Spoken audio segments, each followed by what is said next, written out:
Bien amigos, hoy es miércoles a las 3 de la tarde y este es un café con Daniel, que como siempre les invita a que nos acompañen durante unos minutos a compartir un rico café cubano y hablar de diversos temas. En el día de hoy les propongo tocar un tema que no por abordado otras veces deja de tener una gran importancia, porque dentro de poco se conmemora un aniversario más de la oficialización del bloqueo contra Cuba. Y es algo en el cual nosotros debemos insistir constantemente, enseñar constantemente, sobre todo a los más jóvenes, a los que no conocen bien la esencia de este fenómeno, que no es una entelequia, como algunos dicen, es una realidad que sufrimos día a día.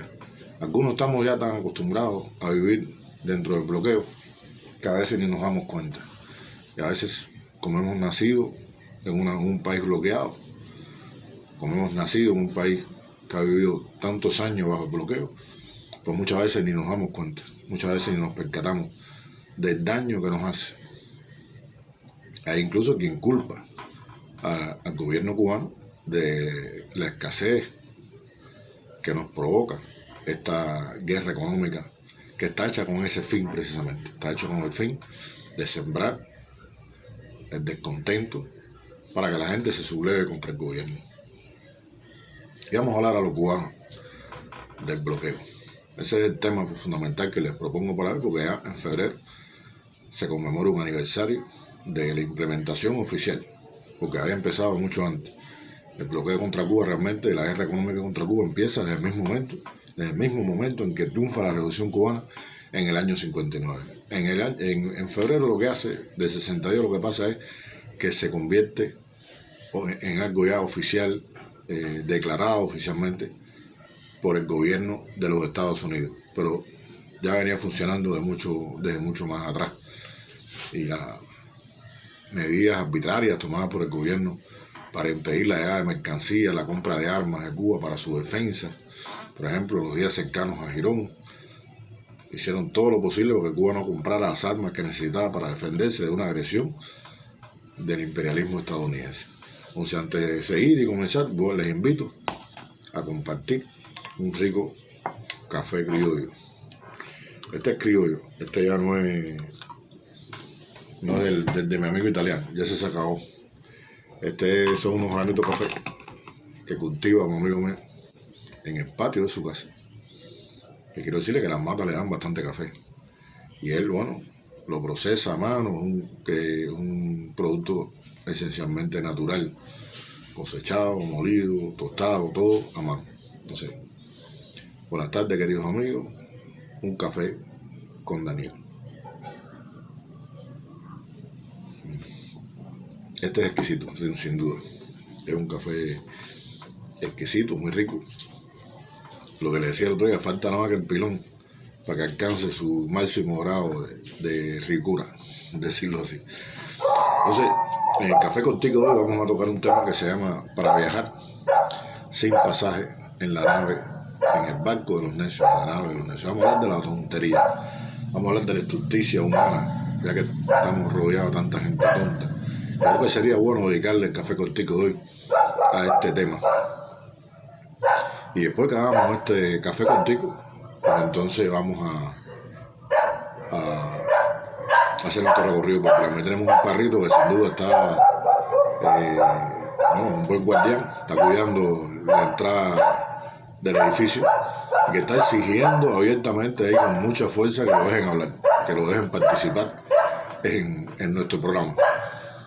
En cualquier momento lo invito, le digo, Cachirulo, sube para que te expreses aquí y des tu opinión sobre el tema que estoy hablando. Seguro que escuchó que iba a hablar del bloqueo y está desesperado por intervenir para explicarle a la gente que gracias al bloqueo de Estados Unidos él no tiene la vacuna que necesita su veterinario para curarse, no tiene la vacuna que necesita ni los medicamentos que necesita. Y seguro que él quiere subir a explicarnos a todos nosotros lo que el bloqueo significa, por eso está exigiendo que le den su palabra. Realmente está de guardia, son un grupo de perritos que están abajo de mi edificio, que todo el mundo aquí los cuida en el barrio y que bueno, hacen guardia y cuidan eso Ahí no entra ningún extraño, no cuidan el jardín allá abajo, que es un fenómeno. No hay quien entre ahí que no esté relacionado con el edificio o que ellos no conozcan. Entonces le decía, ese va a ser el café cortico, vamos a hablar de la estupidez, después vamos a hablar del bloqueo a los cubanos y la ley Helms-Burton. Y entonces vamos a hacer nuestro recorrido por Granma primero, disculpen, vamos a hacer nuestro recorrido con Granma. Bueno, chirrín. Hoy es el café de los miércoles, que siempre es un poquito más corto que el café de los sábados, con la sabatina, donde podemos extendernos un poco mucho más y hablar mucho más de diferentes temas. Entonces, vamos a entrar en nuestro café cortico de hoy, para viajar sin pasaje en el barco de los necios. Sebastián Brant publicó en 1494 su brillante obra La nave de los necios. A bordo de esa nave, dirigida a Narragonia, viajaba una colección sumamente variada de tontos, descritos en 112 capítulos. Thomas Murner, continuador, imitador de Brant en su compilación de los necios y la hermandad de los pícaros, reveló un gran ingenio. Tontos, clérigos, monjes, monjas, varones, salteadores y ricos mercaderes recibieron todos el implacable castigo de la pluma de Murner. Sin embargo, fue el elogio de la locura de Erasmo de Rotterdam la más aguda sátira y el más profundo análisis de la estulticia humana. La necedad humana ha sido tema de sainetes, operetas, canciones, poemas, tratados filosóficos, películas, novelas, ópera rock, de todo. Lo han dedicado en el mundo al tema de la estupidez y de la tontería humana. Pero lejos de disminuir, presa de la crítica constante, o por causa de los avances científicos, tecnológicos o incluso evolutivos del ser humano, la sociedad capitalista, con su sobrecarga de estereotipos simples y su esencia vulgarizadora de la realidad, la ha extendido, multiplicado y aumentado su variedad.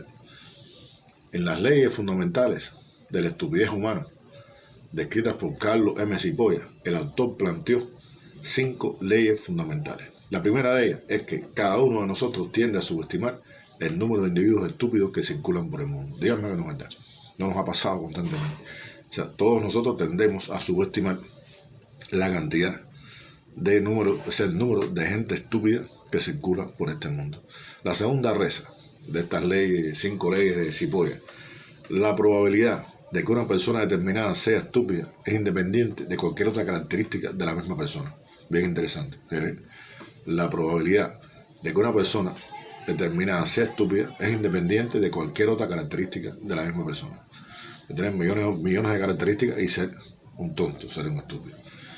La gente suele pensar que la estulticia está ligada o asociada con un bajo coeficiente de inteligencia, pero les aseguro que no es así. En la tercera ley se lee que los estúpidos son aquellos que causan un daño a otra persona o grupo de personas sin obtener al mismo tiempo un provecho para sí mismos, incluso obteniendo un perjuicio. La cuarta indica que las personas normales subestiman casi siempre el potencial nocivo de las personas necias. Y la quinta y última señala que la persona estúpida es el tipo de personaje más peligroso que existe. Ejemplos donde se cumplen las leyes escritas por Cipolla podemos encontrar miles. Solo hay que leer las noticias internacionales o ver la actuación de líderes, lacayos y presidentes con aire de emperadores. Ambos especímenes tienen un alto potencial nocivo, quienes con sus políticas ponen en peligro de muerte a la especie humana, al planeta donde ellos mismos habitan. Arruinan los mares, la tierra, los bosques, contaminan la atmósfera, las aguas, como si a última hora pudieran escapar, no se sabe a dónde. ¿Quieren ver algo más insensato que eso?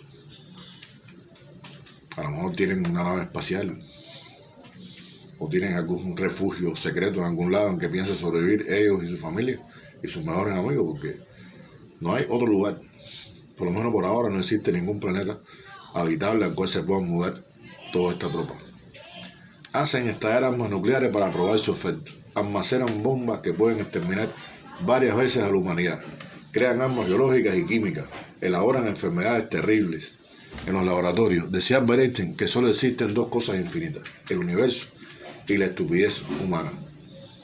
Un nuevo estudio realizado por la Universidad Eötvös Loránd en Hungría y la Universidad de Baylor en Texas valora el grado de idiotez humana teniendo en cuenta la forma en que se acometen los actos y los clasifica en 3 grados.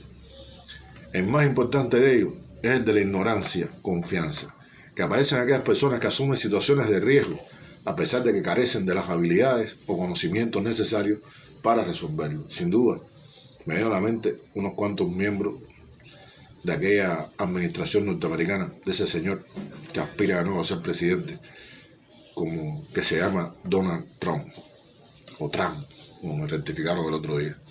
Una prueba de cómo la estupidez se ha convertido en algo contagioso son las elecciones en algunos países, donde la gente elige al más bestia, al más fanfarrón y mentecato de los aspirantes, que resulta ser la persona más peligrosa que existe, el estúpido con mando, el sonso bélico armado hasta los dientes. Si ocupieran a la nave de Bran, los mandaríamos con gusto a todos a la Narragonia, seguros de que colmarían la clasificación hecha por el escritor. Pero no vamos todos juntos, no hay otra manera de hacerlo. No nos vamos a ir juntos, por suerte. Todos estamos montados a la misma nave, no hay manera de irse para ninguna parte. Como diría Walter Martínez, nuestra querida, contaminada y única nave espacial es donde único podemos subir todo. Tonto, más tonto, menos tonto, tonto superlativo y casi tonto. Así que vamos a hacer una paradita un momentico para tomarme un cafecito, y me quedo ahí, y continuamos con nuestro recorrido por el periódico Granma, antes de entrar en nuestro tema principal.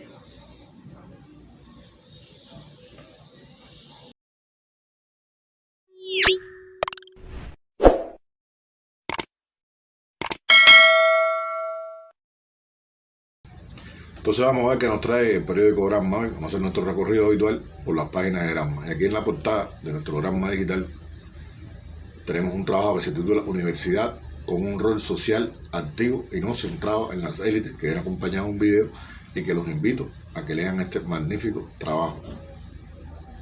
Sostienen conversación telefónica presidentes de Cuba y Rusia.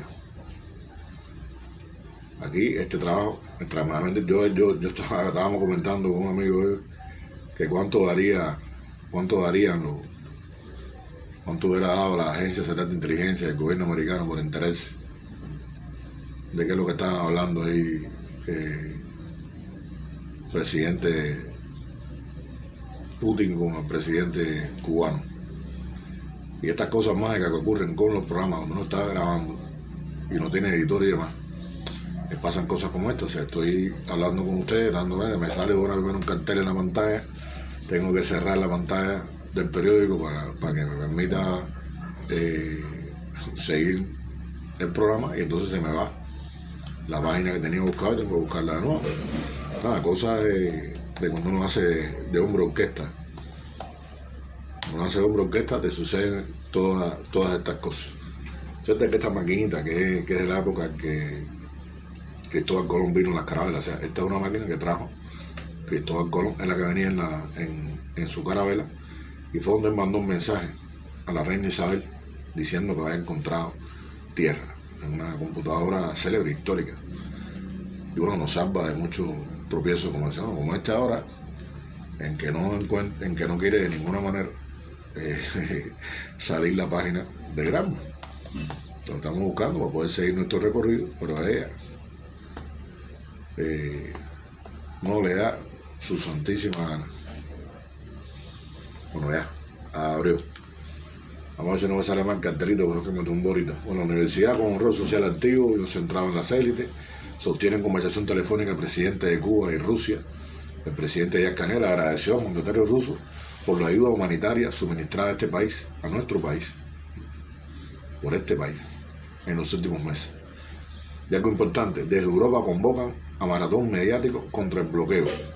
Europa por Cuba, desde las redes sociales como YouTube y Telegram, la radio, la televisión y los medios alternativos, se realizará el 2 y el 3 de abril un maratón mediático mundial para rechazar el bloqueo estadounidense contra la isla. Y pronto estará en Cuba una donación de Silvio Rodríguez y de organizaciones solidarias españolas. A principios de marzo estará en la isla la carga del contenedor que trae medicamentos y material sanitario, fruto del donativo de Silvio Rodríguez y otros aportes de las asociaciones Medicuba, España, José Martí de Valencia, Miguel Hernández Alicante, Euskadi Cuba, Ernesto Guevara, Defensa en Cuba y la de Solidaridad con el Pueblo Cubano de Málaga. Y un importantísimo trabajo que aparece, yo les invito a todos que esto no se lo pueden perder, este es fundamental, porque tuvimos la exclusiva hoy, que Granma fue el primero que salió con esta noticia, información sobre los procesos penales derivados de los disturbios del 11 de julio. Aquí está la verdad, dicho por la Fiscalía nuestra, de qué es lo que está sucediendo con esos juicios. Ahí está todo lo que usted quiera ver, ahí está más que claro, al alcance de todos nosotros, para poder entender lo que ha pasado con estos procesos, saber la verdad en medio de todas las calumnias y todas las mentiras que se están diciendo sobre los juicios a los acusados por los hechos y los disturbios del 11 de julio. Aprueba administrar medidas higiénico-sanitarias para la Serie Nacional de Béisbol. Y otro trabajo que no pueden dejar de leerse, que es fundamental, es un trabajo que se titula Un Código de la Familia, enaltecedor de nuestra Constitución. Ahí está la primera parte, salido hoy en nuestro periódico, y bueno, viene acompañado también de un video. Así que bueno, les invito a ver nuestro periódico Gramo. Ahora vamos a hacer una paradita también para tomarnos un café y para dar una cosita breve ahí, y entonces regresamos de nuevo. Así que hoy a probar otro buchito de café, como nosotros los cubanos, el termo siempre a mano, para de vez en cuando ir a donde está y servirnos un poquito de café. Nos vemos en unos minutos. ¿Qué es el bloqueo de Estados Unidos a Cuba? El bloqueo de Estados Unidos es un conjunto de leyes que impiden el libre comercio con Cuba. La ambición de Estados Unidos por anexarse a Cuba se remonta al siglo XIX y fue defendida como política de Estado por los presidentes Thomas Jefferson, James Madison y John Quincy Adams. En ese entonces se consideraba a Cuba como la fruta madura que por su cercanía geográfica debía caer finalmente en manos de Estados Unidos. El triunfo de la Revolución Cubana el 1 de enero de 1959 fue un golpe muy duro a la ambición de Estados Unidos. Llegó al poder el movimiento revolucionario liderado por Fidel Castro, que adoptó medidas para recuperar las riquezas del país y ponerlas al servicio de los ciudadanos. Por ejemplo, se aprobó la rebaja del precio de los medicamentos, se promulgó la primera ley de reforma agraria que entregó la tierra a más de 100.000 familias campesinas y se declaró el uso público de las playas que estaban vedadas a la ciudadanía. Estas medidas afectaron los intereses de los grandes monopolios estadounidenses, dueños de las mejores tierras y de las principales industrias que habían saqueado los recursos de la isla e influido en su política interna.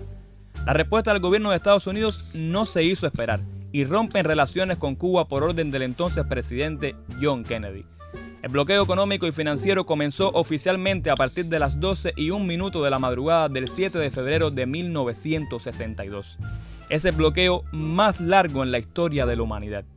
Actualmente el bloqueo a Cuba ha significado pérdidas económicas por más de 138.000 millones de dólares. Viola los derechos humanos al impedir el acceso a tecnologías, alimentos y medicinas que podrían mejorar la calidad de vida de los cubanos. Por ejemplo, 12 horas de bloqueo equivalen a toda la insulina que necesitan al año los cubanos que padecen diabetes. Para colmo, las restricciones se intensifican. Una de las medidas más recientes prohíbe a las empresas de cualquier parte del mundo la venta de productos a Cuba que contengan más de un 10% de componentes estadounidenses. Por si fuera poco, Estados Unidos no respeta la opinión internacional. La abrumadora mayoría de los países del mundo votan en las Naciones Unidas desde hace años a favor de levantar el bloqueo contra Cuba.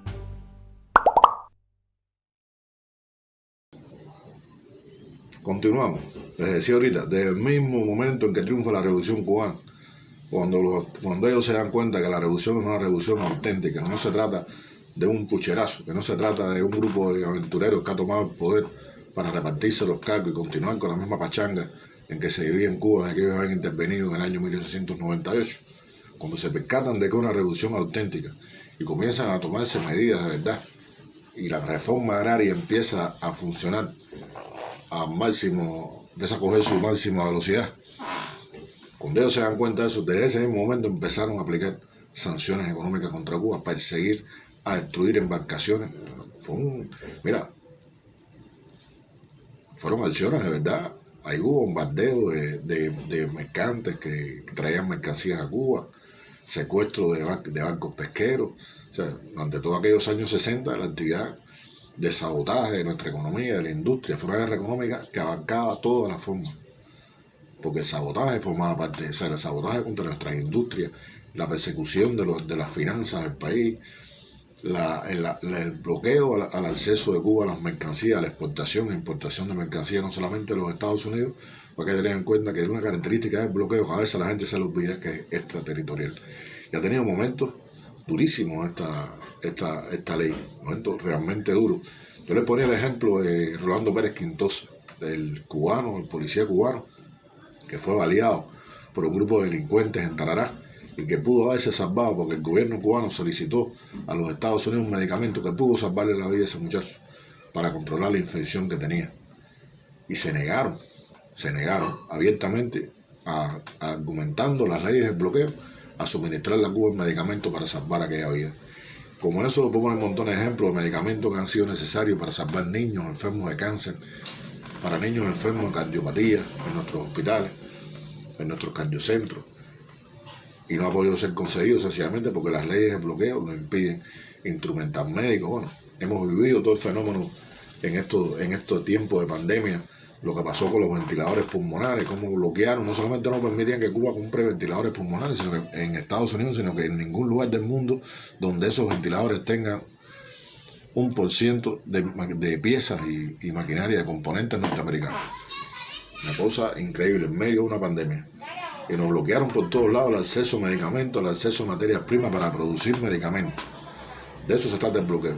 Ese es el bloqueo que cierra el acceso, que nos deja sin papel para imprimir periódicos, para imprimir libros, porque presionan a las compañías. Y la compañía que nos vendía el papel de buena primera cesa de vendernos el papel, o la que nos vende piezas para los ómnibus deja de vendernos piezas para los ómnibus, o sencillamente compran la fábrica de ómnibus con la cual Cuba tiene un negocio para comprar los ómnibus necesarios para el transporte urbano. Y así ha sido durante todos estos años, una persecución permanente de la finanza, para que hablar, la persecución de los bancos, el banco que se atreve a hacer negocio con Cuba es increíble, y llegan hasta niveles tan ridículos que en transacciones que no sobrepasan los $10,000 intervienen en transacciones que no pasan de los $10,000. Cuba tiene que cobrar un servicio que prestó en un proceso contractual normal, como puede ser en cualquier lugar del mundo, que no sobrepasa los $10,000, y ellos intervienen. O sea, no estamos hablando solamente de las cifras millonarias, en la cual, por supuesto, que actúan con toda fuerza, sino incluso a veces en cifras que son nimias, y entran ahí, actúan y aplican las medidas y sancionan a los bancos y sancionan a la gente que se atreve a hacer eso contra Cuba. Entonces, bueno, está la falacia esa que no, si los cubanos vivimos en las remesas en su momento van a ser el 25% nada más de los ingresos que Cuba tenía. Eso es una gran mentira. Pero es que ni siquiera eso hoy en día. Se han hecho todo lo posible porque la gente no le pueda mandar dinero a su familia, una cosa que es normal en todas partes del mundo. Miles de millones de dólares entran a México todos los años producto de las remesas. Para hablar del resto de los países latinoamericanos, que la familia que está en Estados Unidos le envía remesas, y que constituye en muchos de esos países un % mucho más importante de su economía que los 25% que significó para Cuba. Ahora estamos hablando de 25% significativo, pero no es el Cuba vive de la remesa, no, eso es una mentira. Cuba no vive de la remesa, Cuba vive de todas las demás cosas que hacía su economía. Pero ni siquiera eso. Un medicamento, la finanza, por todos lados, ha sido una persecución bárbara y constante para impedir a Cuba. Otro ejemplo que les puedo poner sucedió cuando aquello del dengue hemorrágico, que fue terrible. Además, el dengue hemorrágico que introdujeron en el país, que está aprobado, porque está la declaración de Arocena, el contrarrevolucionario, que declaró en un juicio que él había introducido, se declaró y contó cómo se había introducido en Cuba el mosquito Aedes aegypti y cómo se había introducido el mosquito Aedes aegypti contaminado con el virus.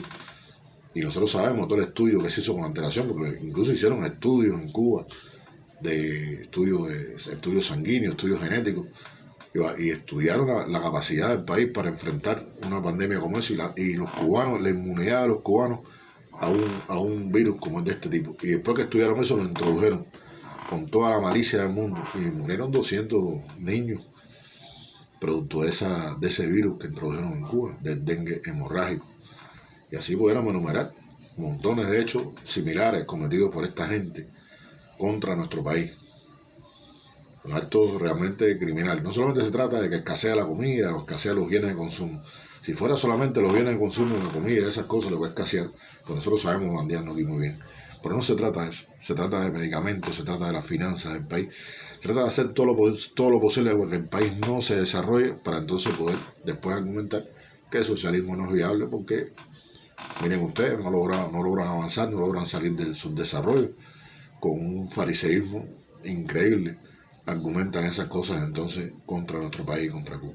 Todas las piezas de repuesto, todo lo que nosotros intentamos hacer, ahí está la mano del bloqueo atrás. No importa el país que sea, como les repito, esto es una ley extraterritorial, o sea, son leyes extraterritoriales que se han ido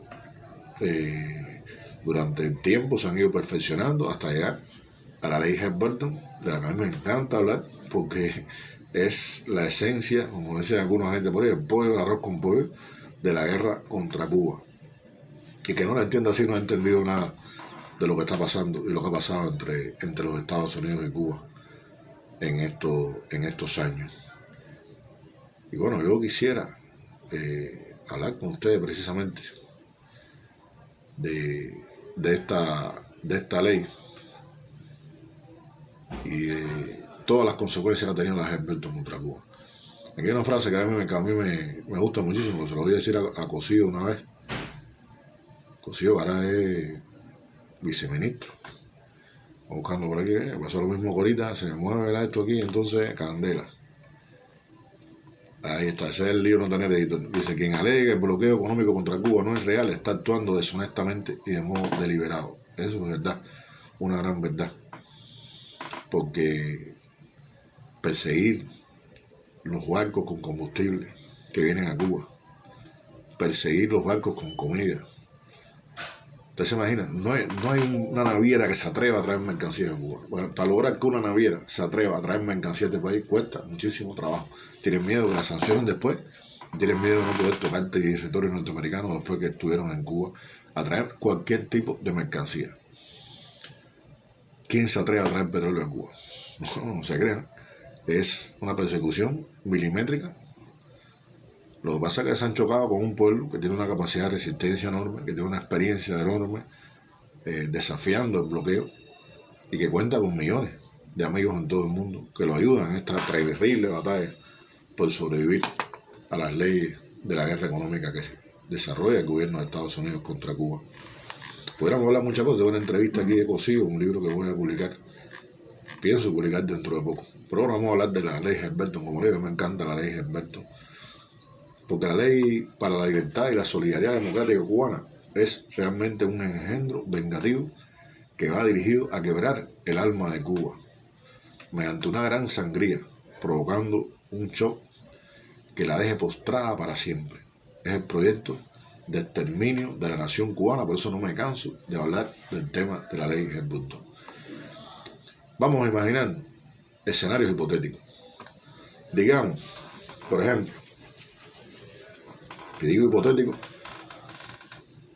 porque podemos ser también imposibles para los que tenemos fe en la capacidad de resistencia y valor de nuestro pueblo.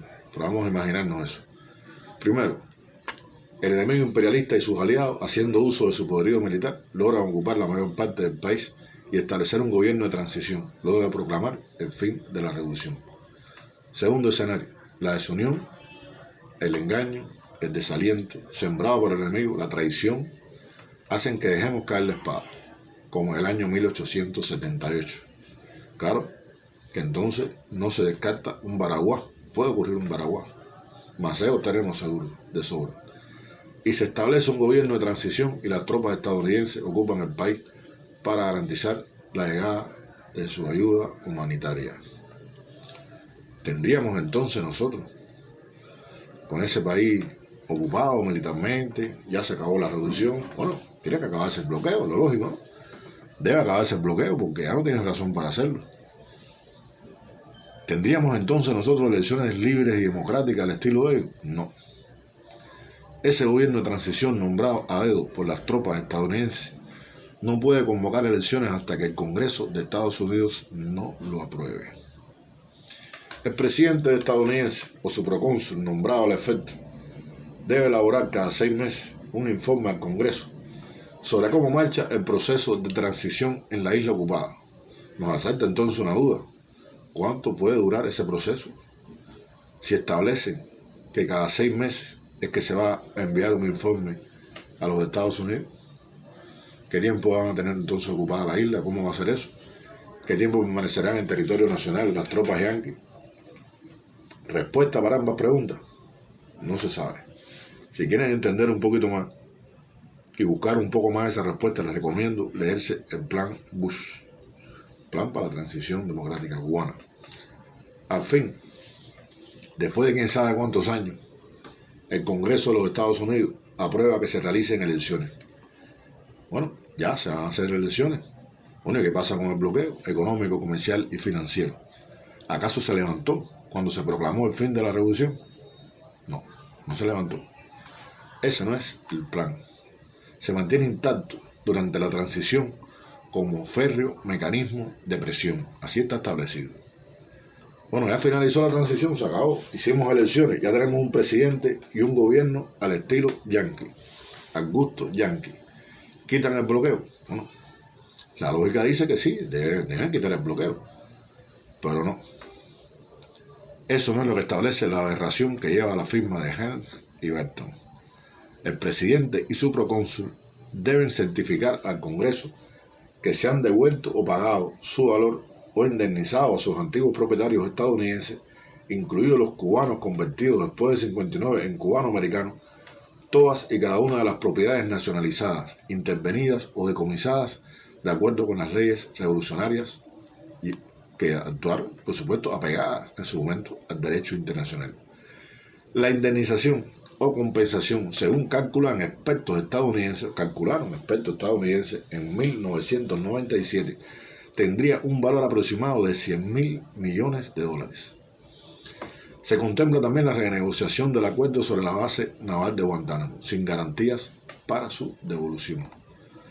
Nuestras casas, nuestras tierras, nuestras escuelas, nuestras fábricas, nuestros centros de recreación, nuestros hospitales, nuestros centros de investigación, todo lo que haya quedado libre de la depredación de las grandes transnacionales durante el periodo de transición de país ocupado, recordar lo que pasó en 1898, pasaría a mano de los antiguos propietarios o de los que compraron esos bienes a los dueños originales, y lo que es peor, a manos de especuladores, cobradores de deudas y bandidos de toda la EA. Para pagar los procesos de las indemnizaciones y las deudas, los gobiernos cubanos tendrían que recurrir a préstamos, porque ¿de dónde va a sacar un país, después de una guerra, ocupado militarmente, todo este proceso, $100.000 millones para pagarle a los Estados Unidos? A esta gente, a los antiguos propietarios. ¿Cómo lo harían? Bueno, ellos te dan la solución, ellos tienen la solución a mano, así lo sugieren. Bueno, ellos nos pueden prestar el dinero o nos lo presta el FMI. Para parar las indemnizaciones, tendríamos que recurrir a préstamos a bancos estadounidenses, pedirle préstamos a bancos estadounidenses o pedirle un préstamo al FMI. Mira, FMI, mira cómo está Argentina. Mira lo que ha pasado con Argentina y el pago de la deuda. Existen personas, y esto es muy interesante también, existen personas dentro de los Estados Unidos, empresas y grupos de negocios que han comprado propiedades en Cuba a sus antiguos dueños. Personas que han traficado con el valor de esas propiedades, que poseen títulos reales o falsificados, que se mueven en un mercado extraño, ilegal en todos los sentidos. Especuladores inmobiliarios han vendido parcelas a futuras constructoras.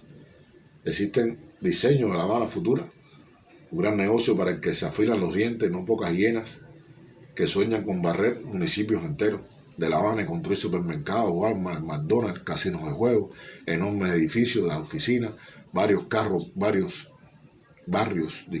caros para gente muy rica y condenar a la mayoría de la población capitalina a las villas miserias tan abundantes en las grandes ciudades de América Latina. Caeríamos en manos de los fondos Distressed o Holdouts, más conocidos como fondos buitres. ¿Se acuerdan? Toda la historia de Argentina. Los cubanos tardaríamos años en pagar una deuda que es prácticamente impagable. Pues ¿cómo podría pagarla? Un país atrasado, arrasado, esquilmado, empobrecido por la guerra y la ocupación. Un país que además habría perdido una buena parte de sus hijos en edad de trabajar y producir. Quedaríamos en manos de garroteros dispuestos a chupar hasta la última gota de la riqueza nacional. Si vamos a hablar a los cubanos, vamos a aclarar una cosa. no lo lograrán. Como dijo Fidel, el pensamiento y la obra de los comunistas cubanos perdurarán. Cuba perdurará. Los cubanos somos de hierro y podremos resistir las más duras pruebas, lo dijo Carlos Manuel de Céspedes. Nos levantaremos una y otra vez a defender la libertad, generación tras generación. Son palabras del padre de la patria, Carlos Manuel de Céspedes. Pero miren ustedes qué fórmula más interesante esta. Fíjense todo lo que traería como consecuencia, lo cual es el sentido de la ley Herberto. Nosotros tendríamos, mantienen el bloqueo para seguir la presión sobre Cuba en cualquier circunstancia. Y entonces la condición es que nosotros paguemos la deuda a esta gente. Pero mira qué generoso, para pagar esa deuda ellos nos prestarían el dinero. Si ellos nos dan el dinero generosamente para que nosotros paguemos los 100.000 millones, pero después tendríamos que pagar ese dinero más los intereses a esta gente que nos van a prestar eso. Entonces Cuba estaría permanentemente endeudada con los Estados Unidos. O sea, además de tener un gobierno títere, además de ser dueños entonces de la mayor parte de este país, pues además los cubanos tendríamos una deuda impagable con ellos, imposible de pagar, que tendríamos que pagar de generación en generación. Por eso, señores, no hay otro camino que la resistencia, no hay otro camino que vencer. Estamos obligados a vencer o desapareceríamos como nación del mapa. O sea, queridos amigos, esta es la esencia, lo que quería compartir con ustedes. Tengo preparado un programa sobre la segunda declaración de La Habana, que va a ser muy interesante seguro para todos ustedes. Tenemos el aniversario del nacimiento de José Martí, el 28, o sea, hay un grupo de temas interesantes en el camino. Entonces, bueno, lo vamos a dejar para la sabatina. En la sabatina vamos a prepararlo, vamos a dedicarle a la sabatina, una sabatina martiana en buena medida. Y también tenemos este fenómeno que no dejemos dejar pasar por alto, porque la vigencia que tiene la segunda declaración de La Habana es increíble. Yo le agradezco a una amiga que me lo recordó. Incluso me mandó materiales sobre eso, la segunda declaración, la importancia. Y verdad que no podemos dejar pasar por alto una fecha tan importante como esta. Así que, queridos amigos, este ha sido un café con Daniel. Muchísimas gracias. Recuerden dar like a esta pequeña comunidad que hemos creado y que nos apoya en esta salida. No somos muchos, pero somos buenos. Y bueno, si ustedes tienen, siempre les digo, si tienen algún tema que sugerirme, con mucho gusto. Y les propongo una cosa. Yo estaba pensando en el programa pasado, porque bueno, no podemos entrar en StreamYard por todas las razones que ustedes saben del bloqueo contra Cuba, que no nos permite entrar a muchas páginas estadounidenses, y no nos permite entrar en Zoom, y no nos permite entrar en la mayoría de los sitios donde se puede realizar un StreamYard. Incluso hacerlo por YouTube es complicado. Entonces yo les propongo una cosa, ya que aquí no se puede hacer lo que se hace en StreamYard, de que la gente puede subir y dar su opinión, yo les sugiero una cosa. Si ustedes quieren mandar un mensaje, mandar un saludo, dar una opinión sobre cualquier cosa, mándenme un video cortico. Mándenme un video cortico, ustedes me lo mandan a mi correo, se lo voy a poner ahí. Le voy a poner mi dirección de correo, y así ustedes me escriben el correo, o me envían por correo, o me pasan por WhatsApp, o me pasan por cualquier vía. Tiene que ser chiquito, o sea, no puede ser muy grande, porque si no es muy pesado para mí, no lo puedo recibir.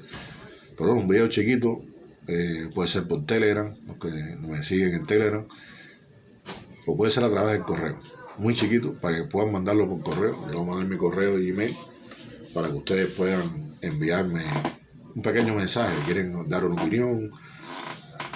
Les abro las puertas con mucho gusto. Si hay algún tema que ustedes quieren hablar en el canal, claro, ahí me tomo los derechos de editor. Yo soy el editor del programa, por lo tanto lo iré poniendo en la medida en que sea oportuno, sea bueno, tenga que ver con lo que estamos hablando, pero es una vía también de establecer una comunicación entre ustedes. Así que los invito a enviarme esos pequeños videos. Puede ser un saludo. En este momento no le podemos atender. Si quiere venir el mensaje, gracias. La contestadora. Y entonces, nada, les propongo eso. Me mandan un pequeño video, 1 minuto, cuanto más. No se pasen del minuto, porque entonces no lo voy a poder entrar en correo. Y sencillamente yo lo veo y lo pongo en el programa. No sé si lo ponemos al final o al principio. Ya se me ocurrirá en un momento, pero es una manera de que ustedes puedan participar más directamente. Así que los invito a enviarme su video a Un Café con Daniel, para que participen también y esta comunidad siga creciendo. Compartan, den like, que esto es una red social y es imprescindible que eso ocurra. Recuerden que para recibir la notificación, lo único que tienen que hacer es tocar la campanita. toca la campanita y cuando toca la campanita, ahora tengo además el teléfono enganchado, siempre nos pasa algo. Ay, caramba, siempre sucede algo. Bueno, usted toca la campanita y la campanita misma ya aparece todas las variantes que podemos utilizar. Si quieren recibir siempre notificaciones, algunas veces aparece, usted elige la que usted quiere y así usted recibe la notificación de que va a salir un video por las memorias de Daniel y usted va a recibir el aviso a tiempo para poder participar en nuestro programa. Un abrazo, nos vemos, hasta la próxima, queridos amigos.